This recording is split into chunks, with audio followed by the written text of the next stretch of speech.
Welcome to Talking Out Your Glass. I'm Sean Wagoner. Karisa Gregorio's autonomous stained glass panels explore themes of sex, death, God, the devil, pleasure, temptation, intimacy, love, lust, and indulgence.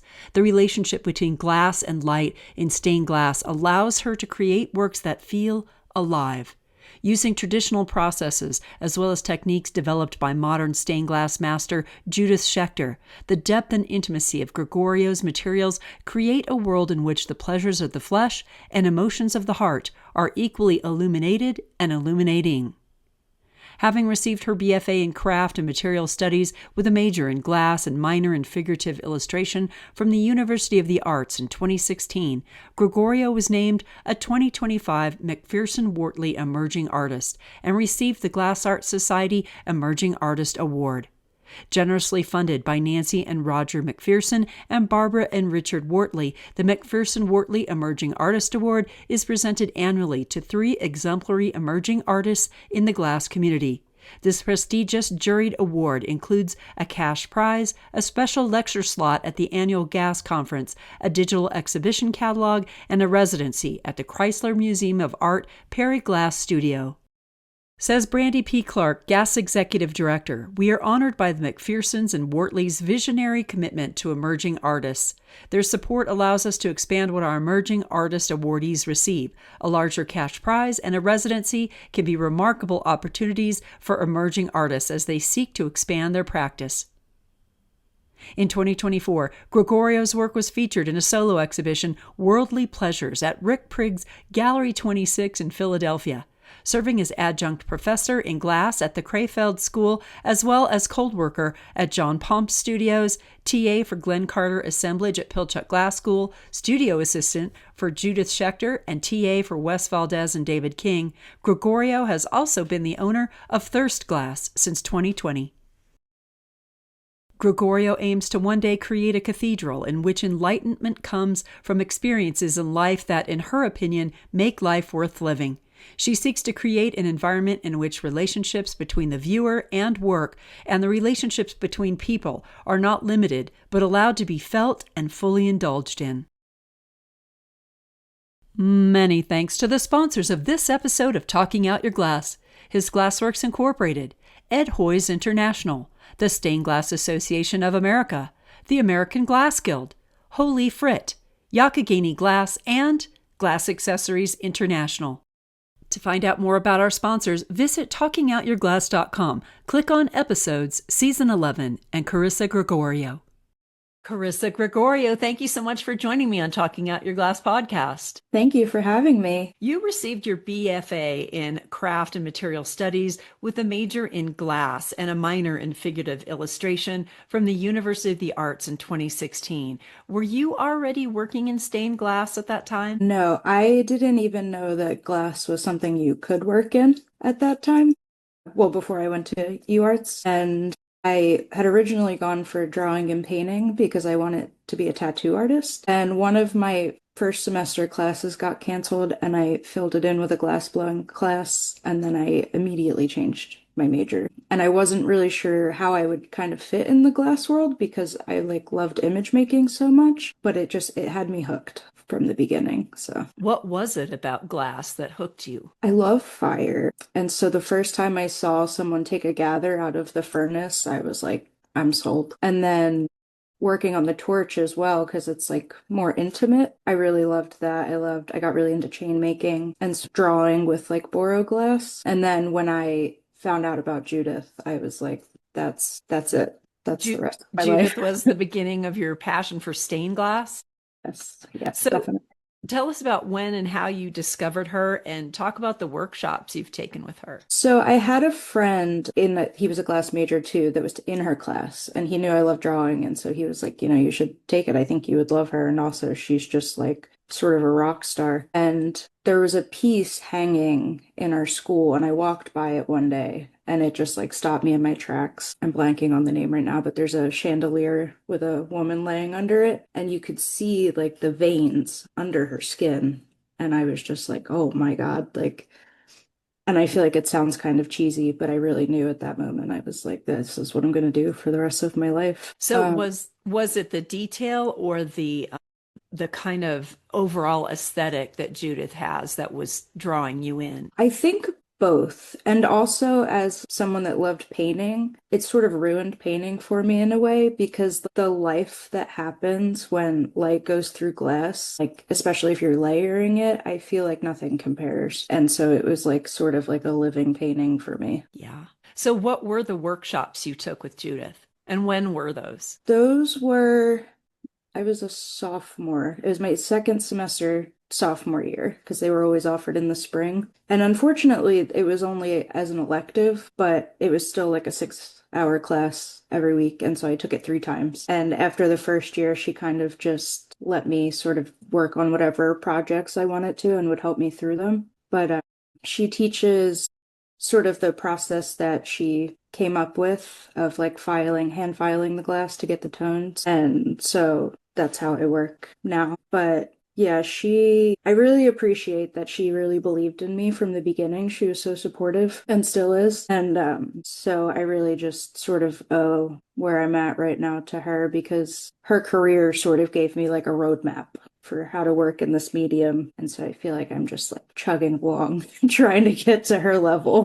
And it helps so much to see someone in stained glass who's had this amazing career and has kind of broken out of the boundaries of the regular stained glass world. Yeah, it's so exciting. Still, I try and find people like her, and there's none that really quite are.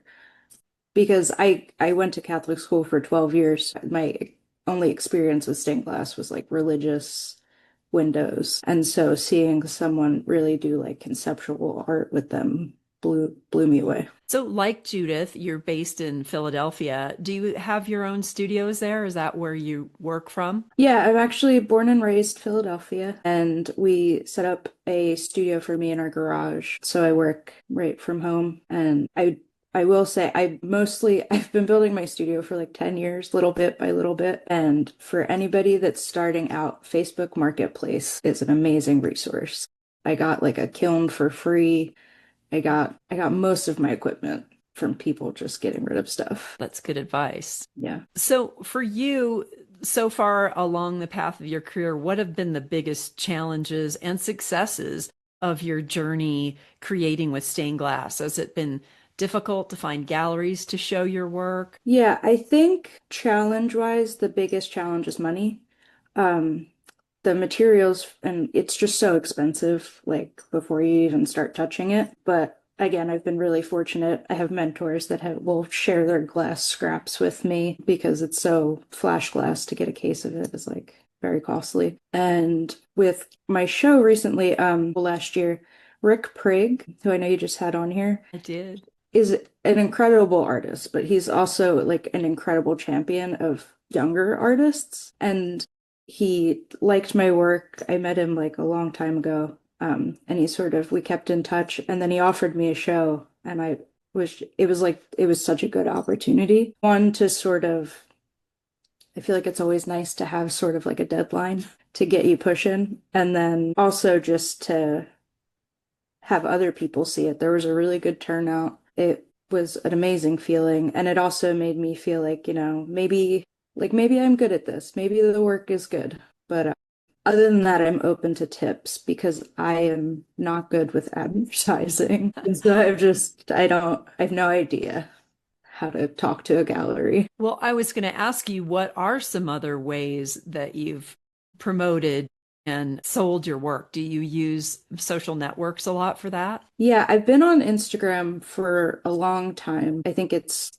sort of had a period where it was a little easier to advertise on now. Now you're sort of like battling with these algorithms. But I have a small stained glass business, and so I've done all of my advertising for that through Instagram. It's called Thirst Glass. And then I have a website that I sell off of.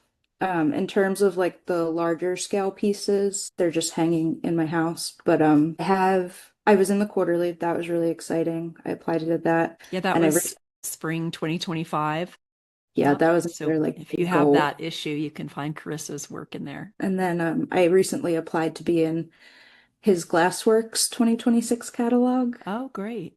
So I'm hoping to get in that. But yeah, that's really the thing is just like I'm trying to find sort of like an open call. Anyone that'll show my work, I'm putting it in there. Well, in 2025, you were named a MacPherson-Wortley Emerging Artist and received the 2024 Glass Art Society Emerging Artist Award. Very exciting. Tell us about the award and what that meant to you. I think you did a residency at the Chrysler. Yeah, I did. So the award I applied for, and I thought I might have a chance of getting this because I'm applying with stained glass. You don't see it as often with gas because it's more like blowing, kiln work, flame working. And so I got in. I was so excited. I put in three pieces, which were Welcome Home, Still Pooping, and Stick to Me, I'll Grow on You. And seeing them like hung up in the show was just such a proud moment because it was the only stained glass there. It was sort of felt like, it was representing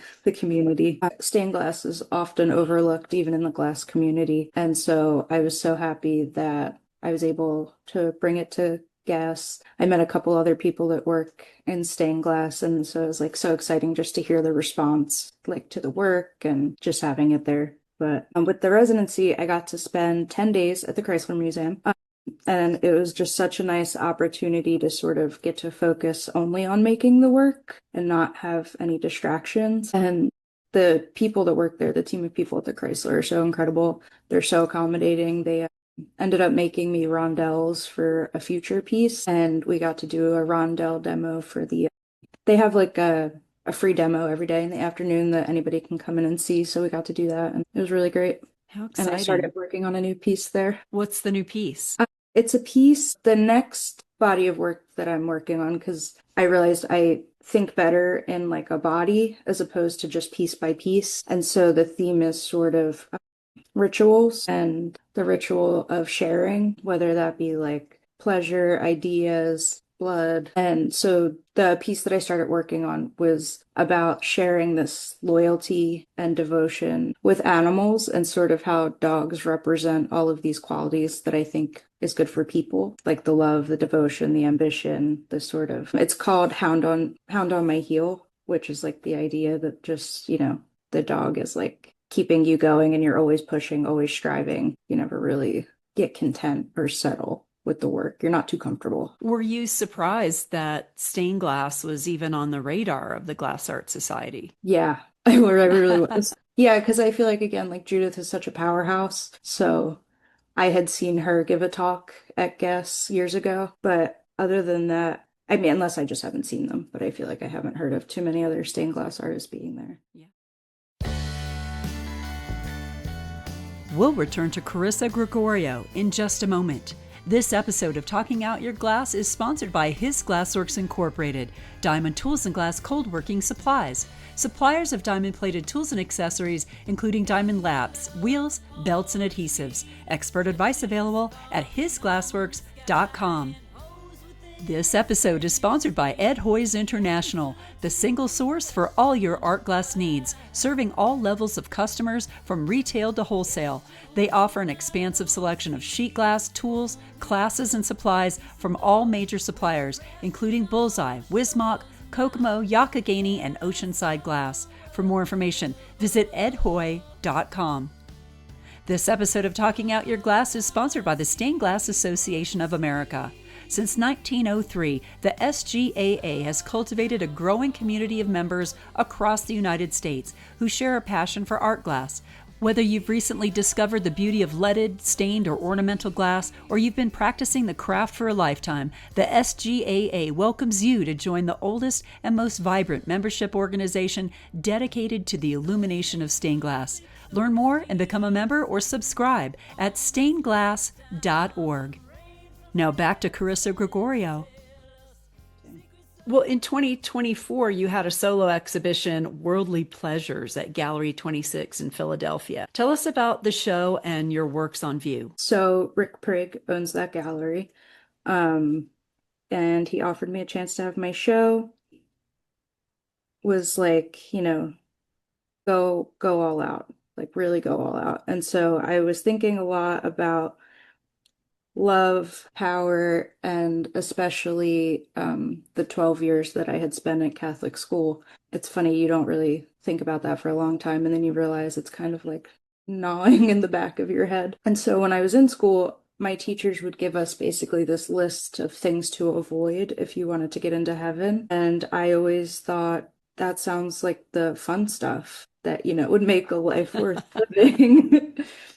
And so it was sort of like sex, indulgence, experience. I would say I am a hedonist at my core. And in my indulgences, that's when I've felt closest to God. I'm not religious, but I think a lot of religions really focus on suffering as a way to get close to God. And I couldn't disagree more. I think it's in these like heightened states of pleasure and transcendence is when you're really like, maybe there's something out there. But in my work, I like to be serious about it. I also like to make jokes. So the patron saint of pleasure was really dealing with all of those themes. And it's sort of like this latex devil in the shape of the cross at the gates of heaven. And all of these people are having sex underneath it in the fires of hell. And I really love that piece. It makes me laugh when I look at it. I feel like if anybody was going to be offended by one of my works, it might be that one. But it was really just a play on religion and what it means and giving into temptation instead of avoiding it. So how long were your works on view at Gallery 26? For a month. Wow, that's exciting. Did you sell any work? I didn't. I wasn't really expecting to. I was just so happy to get to see it all hung, especially because Rick knows stained glass, so the lighting was beautiful. It read so well. I really got to like spend time with the work because I feel like when you're making it, I had spent so long on it, I was like, I can't even see it anymore. It was just like, what is the next step? And so I got to like appreciate the work that I had put in. Well, I wanted to ask you about some of your other work. Tell me a little bit about the work, Even the Devil Herself. That is another sort of joke. I got diagnosed with major depression when I was 15, and it's just something that has been by my side my whole life, basically. And I was thinking, even the devil herself gets a little depressed sometimes, and she's just there smoking her cigarette, trying to get through the day. No one's safe from that, but you kind of just have to deal with it. Is that work and most of your works done in copper foil or lead? They're all done in copper foil. And is there painting involved in that piece, or is that all like Judith's techniques of going through acid etching through flash? There's no flash in that piece. That's all. The black is all paint, Rocher paint. And then I would like file away the paint to get the tones. But then the colored pieces are just regular, like machine rolled glass. And then there's the little trail of smoke that's silver stain. Okay. Tell me a bit about what inspired the persistent ache of wanting. That piece was sort of me kind of calling myself out. I always want something. I have always wanted something. There's always one thing I'm hyper focused on, and I'll want it for years. And then when I get it, I'm so happy for about 2 days. And I'm on to the next thing. So I'm just in this constant state of yearning and wanting. And it's like nice sometimes. It feels nice to have this thing that you're really excited about. But then also you get kind of like sick of yourself because you're like, can't I just be content? And for me, no, I can't. But that's why she's sort of sad sitting in this fire. The fire's sort of that like never ending, like I want it, I want it, I want it. And were similar techniques used to create that piece as the devil herself? Yes, except that piece is all red flash. And so same thing where the yellow is the silver stain and the black is the ruche, but all of the red is just me filing my little heart out to get the tones. What are the tools you use for filing? Are they dental tools, or what do you use? So there's the flex shaft engraver or the Dremel, very similar to a dental tool. I don't know if it's probably not the exact one they use, but same concept. And then flat files from his glassworks that are basically just like a plastic stick, and they have a little pad of diamonds, and they come in different grits. And then also as you use them, they kind of wear themselves into different grits, and you just scratch away at the red after you've sampled. You kind of have to sandblast the whole sheet first so that you can get the texture to start working it away. I wanted to ask you too about your work, Tea and Honey. What was the inspiration for that piece? Friendship.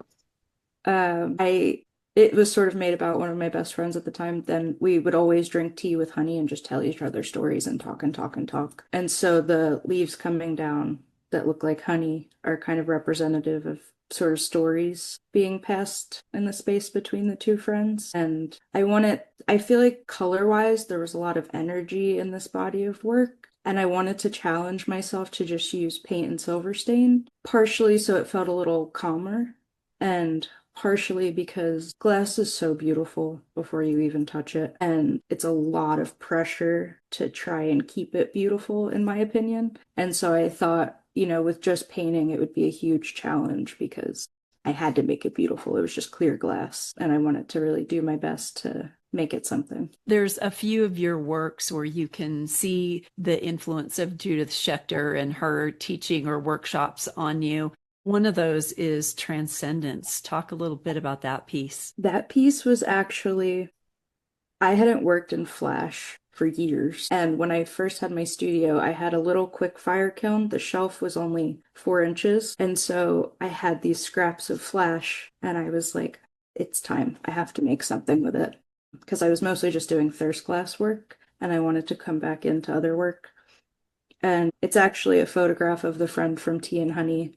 And we were like messing around with these masks. And I was thinking a lot about transcendence and, just like a higher state of being and how you get there. Um, and she was in this sort of position that I felt like she was being raised up. And so I wanted to keep it like that, and I wanted it to look like a comic book. And so I was really focusing on kind of like, if it was a comic book transcendence, it would be like the person and then kind of like the wapow of the sharp background that's behind her. And then the border is very sort of, I think, cartoonish with the polka dots and the colors. Yeah, I love that. That looks beautiful. Thank you. Well, and then there's the funnily titled Still Pooping. Tell us about that piece. So that piece is actually a direct homage to Judith. I was trying to think of how to thank her for everything she's done for me, and I thought it would be funny to remake one of her windows. And I was doing all these devils, and I thought, oh, perfect, she did a devil. She did this window in 1993, which also felt appropriate because that's the year I was born. And it's called Lucifer Poops. And it's one of my favorite windows that she's ever done. And I just think it's so funny. And so I thought I'll do my devil still pooping all these years later. And so she's just sitting on a toilet smoking her cigarette. And if you look at the bottom of the toilet, it says for Judith, just as like a thank you. It's interesting that your devil, and I guess Judith's devil, is a female character. Yeah, I'm just so uninterested in men. Kind of in general, but also, well, no, I guess that kind of sums it up. Enough said. Your work explores themes such as sex, death, God, the devil, pleasure, temptation, intimacy, love, lust, and indulgence. Where do you find inspiration for new designs? What does that process look like for you? Yeah, so all of those themes are themes that I'm kind of thinking about all the time and have been for, probably over a decade. But I was going through a really big block about what I wanted to make. And I was painting a fence outside one day, and it was covered in ivy. It was growing everywhere, and I was getting so frustrated. And I was like thinking about how sticky it was, how it just grows on everything. And I thought of the piece Stick to Me, I'll Grow on You as sort of this idea for kind of like a slow burn love where you're like learning to trust somebody, you're kind of scared, but you want to do it, you can't help yourself, and how you sort of stick to people and they grow on you.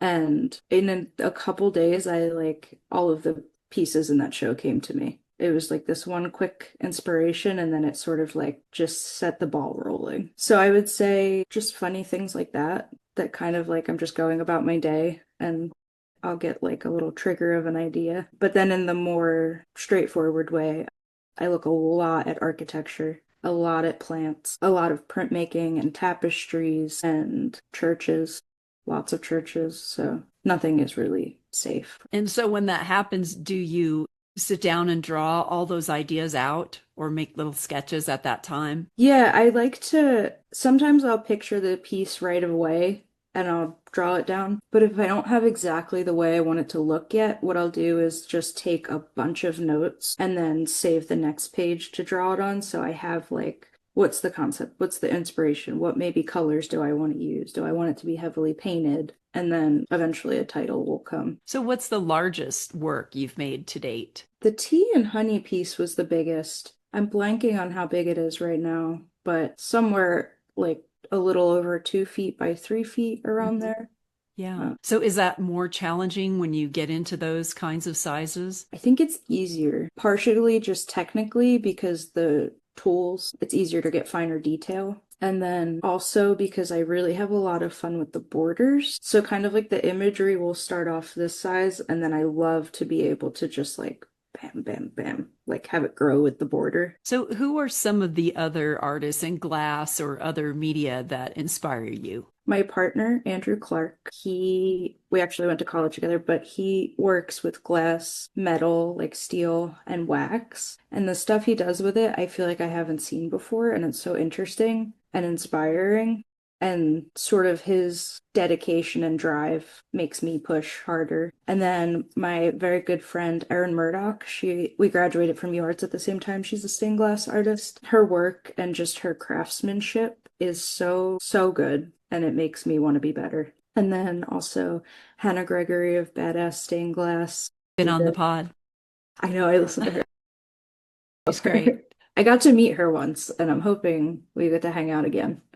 Um, and then Rick, Prake, Glenn Carter. But I'm very obsessed with chefs and like the culinary world and just anybody that is obsessed with what they do. I am like obsessed with. I love people that really love what they do. I've gotten really into Bake Off recently for exactly that reason. Yeah, It's just watching people obsessed with baking. There's something very zen about that. love Bake Off. Yeah, me too. It makes me want to eat all that stuff though. So maybe that's not good. I don't know. It's the worst when you're watching it when you're hungry. Yes. Yeah. Well, talk about some of the processes you've mastered in order to bring your stories to life in stained glass. I don't think I've mastered anything yet. It is my life's goal. That is my main focus is mastering the skills you need for stained glass. But for the type of work that I do think it's good to have a handle on drawing. I sort of dropped my drawing practice when I started doing stained glass because it felt so slow and boring compared to working with glass. But I'm trying to pick it back up again because it's important, especially with anatomical drawing. And then I think one of the biggest takeaways I had from Judith's class was that she will remake everything if the aesthetic and beauty of the piece is not right. And so I think it's really good to learn how to edit and be committed. I don't know if lazy is the right word, but don't just like not put the work in because you already put so much work in. I've gotten good at editing because I always just think of how she is, and also like I hear her in my head saying it's gonna last forever. And so it's like I will remake anything I have to. So, do you think you have to be a certain kind of person to be a stained glass artist or have certain characteristics to be good at it? I think you have to be patient. I'm not a patient person. It taught me patience because you can be firing, one piece 5 times. So it takes a long time to make a window. And you're not gonna master it right away, which is a hard pill for me to swallow. I want to be perfect at everything right away, but it takes years and years and years. And so I think overall, to be an artist, you just have to be very obsessed and very devoted because a lot of the work is really hard and sometimes it's really not fun and you can't stop doing it. So, where did you learn the majority of the basic process of stained glass creation? All through Judith, she kind of like throws you in.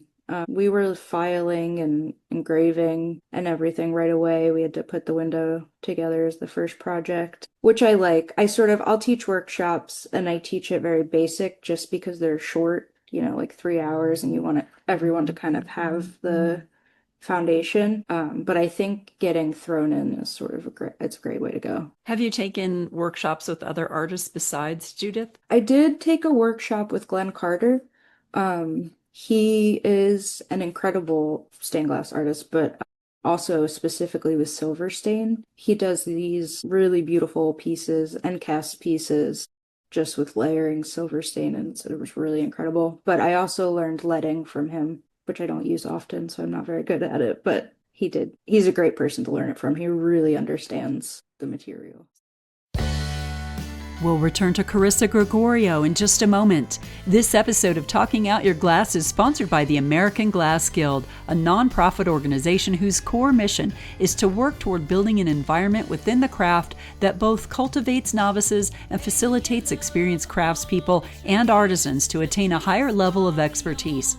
AGG is an inclusive organization that actively seeks the participation of all people with an interest in decorative glass, its creation, preservation, and restoration. Their annual conference is a great way to receive education, make connections, and see the latest in the art glass world. Visit americanglassguild.org for more information. This episode is sponsored by Holy Frit. Discover Holy Frit, Justin Monroe's award-winning documentary presented by Vitrionics. This inspiring and comedic story follows artist Tim Carey and glass maestro Narcissus Qualiata as they attempt to create the largest stained glass window in the world. Available now on Apple TV Plus, Amazon and Google Play in the US, and Vimeo internationally. This episode is sponsored by Yakagani Glass. Yakagani Glass, manufacturer of the world's finest art glass, is celebrating their 50th anniversary in 2026. Follow them on Facebook and Instagram to be the first to hear about their limited edition anniversary glass products and celebrations planned throughout the year, beginning with the formulation of their new gold pink replacement color. Tristan and Leanne would like to express their immense gratitude to the art glass community for their support and patronage throughout the years. Thank you from the crew at Yakagani Glass. For more information, yakaganiglass.com. This episode of Talking Out Your Glass is sponsored by Toyo Super Cutters, preferred by glass artists worldwide. Toyo is distributed by Glass Accessories International on the web at glassaccessories.com, where you can check out the entire line of professional quality Toyo glass cutters. Find your long-lasting cutter in a color and handle style that meets your needs at an authorized Toyo dealer. Now on Instagram at Toyo Supercutters. There are many ways to support Talking Out Your Glass podcast and the continued documentation of glass and glass artists that are totally free. Please subscribe to our new YouTube channel, like or comment on videos there. Follow on Instagram and Facebook. And for as little as $5 per month, you can become a Patreon co-producer of the show, receiving year-long rewards, including exclusive episodes.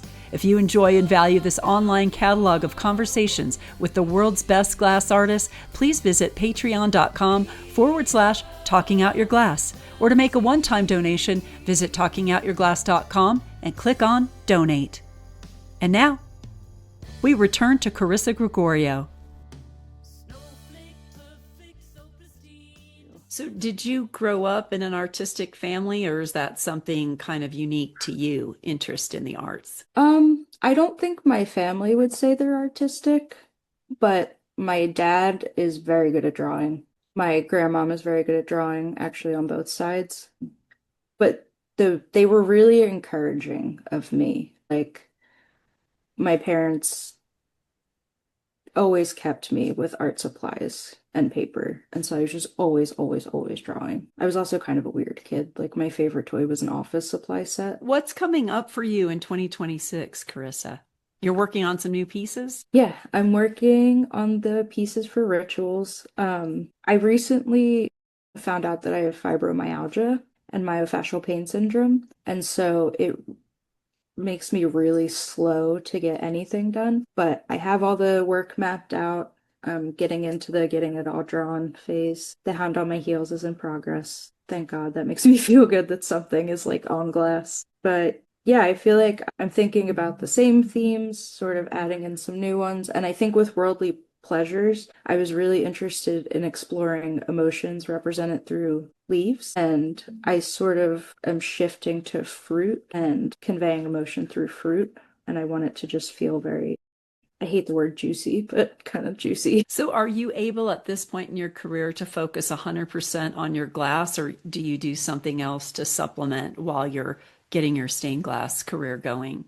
For about 3 years, I was just doing Thirst Glass and then working on the show that I had. And things got a little hard, especially, with inflation and kind of the economy. And so I started a dog walking business. I really, really love animals, but my physical pain is it's getting to be too much. So I'm actually ending that this month and going back to glass full time. And I'm really excited. Yeah, that'll be fantastic. I wanted to ask you about one of your aims. Your aim is to create a cathedral in which enlightenment comes from the experiences in life that, in your opinion, make life worth living. We've talked about some of those a little bit. To create an environment in which relationships between the viewer and work and the relationships between people are not limited, but allowed to be felt and fully indulged in. What does that look like for you, and where are you in the process of achieving that goal? So I really want to buy an old church so that it's like a literal church. There's a lot in Philly that don't even have windows anymore or are getting demolished. So I would love to get one of those, fill it completely, keep the sort of setting of a church with like the pews and everything, and have it be a really safe place, kind of free of judgment to an extent, where unfortunately, I think where we are, there's still so much shame around, being gay or being interested in different kinks, all these sort of like taboo things. And I want to create a place where you can either sit in the pews or walk around and have this sort of quiet contemplation and think, what does that mean to me? Or is this something that I never thought about that I actually really want to think about, and kind of like open yourself up to it? And then, what are your desires, obsession, what moves you? And maybe even there's like the confessional aspect of it, all like similar to a Catholic mass where you can like talk to each other or just talk to one person about how you're feeling, how you're relating to one another in a response to the work. Even if it's that you hate the work, maybe, I certainly know my work is not for everyone, but just like a way to build connections for like-minded people where they don't have to feel shame. I think shame comes with Catholic territory. I want to get that out. Get the shame out. Get the shame out. What advice do you have for other young stained glass artists out there at the early stages of their careers? I think I love when people are self-taught. I think that's really incredible. And I think that in the beginning, it's so important to just like get a handle on the craft part. Because I think it's pretty straightforward. Like you're cutting, you're grinding. It's kind of like similar steps the whole time. And so like really nailing that down. And then after that, it's kind of like the world is your oyster. You can do anything. And I think experimenting is the best part. I use traditional processes, but like I like to get a little weird with the paint, just kind of impulsively do things to it just to see how far it can go. Same thing with layering and flash glass. Like there's so much that hasn't been done yet. And I don't want to say I'm like stuck in my ways at this point, but I feel like I'm getting into sort of like a how I work, what my work looks like type of phase. And so I want to see what else can be done.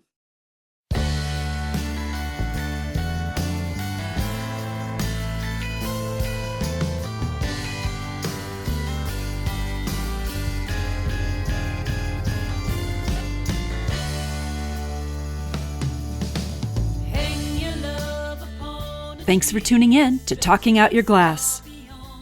Many thanks to our sponsors, His Glassworks Incorporated, Ed Hoyes International, the Stained Glass Association of America, the American Glass Guild, Holy Frit, Yakagani Glass, and Toyo Supercutters. To find out more about this podcast, visit talkingoutyourglass.com, where you'll find all 11 seasons of the show, artist images, and more. Don't forget to subscribe on YouTube. And stay tuned for more great episodes on Talking Out Your Glass. Until next time, stay glassy.